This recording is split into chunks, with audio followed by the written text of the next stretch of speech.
Hello friends जोहार जय माँ समलेई सकालू सकालू आम बाहरी पड़ू देवार जेटा ब्रश करवार लगी तो यहाँ आज ब्रश कर आम देखिपारे आम ने सियाड़े कर चलून ताकि देखा केना कर तो देखुन केना कर दाँत भी झड़ी जेन किस्म रेतुची तो यहाँ ब्रश कर सारापर बाहरी पड़ू फिर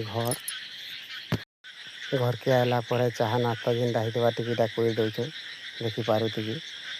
आम ने केना कुटुचे देख चाहा नास्ता गबो गाबो पेलुचे चेटकी चेटकी करी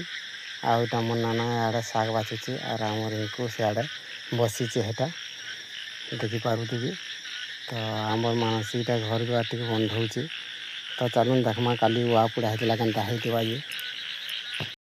तो देखुन इटा काली उआ पुड़ा होता तो आज इटा निया नुही खपेताल तो मुई इटा लोहार छड़टे अच्छी से लोहार छड़ के इटा आनी जाऊे आनिक सब आड़े टी चिरे दौचे जेनता निया खपा बोलिक कहीं लेके सब सामान लगे फोन कर बोली तो ये लगे चिरे तो चलून तो देखना चलून हरू टी क्या काम करमा तो यहाँ मुझे प्लेटे बटी देली देखुन बटी सारापर यहाँ मुझे मिसेरे थापी देली थापी दे सारापर चलून गादी गढ़मा आउ देखिपारे मुझे गढ़ुचे भिडियोटा एतकी नाला जदि भल लगुचे बोले आपको लाइक शेयर सब्सक्राइब करवाटा ना भूलबे जय माँ समलेई रोचे।